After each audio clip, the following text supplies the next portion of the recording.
जम्मू काश्मीरमधील पहलगाम येथे झालेल्या दहशतवादी हल्ल्याचा मनसेने तीव्र शब्दामध्ये निषेध व्यक्त केलेला आहे। राज ठाकरे यांनी काय ट्विट केले आपण पाहूयात ग्राफिक्सच्या माध्यमातून।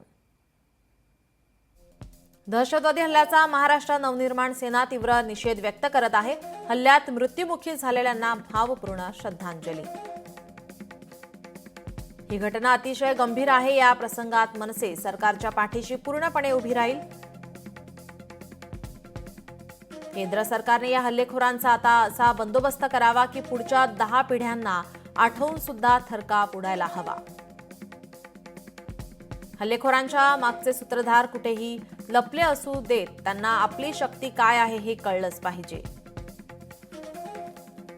केंद्र सरकार कठोर होईल याबद्दल आपल्या मनात कुठलीच शंका नाहीये। सरकारने एकदाच काय तो दणका द्यावा।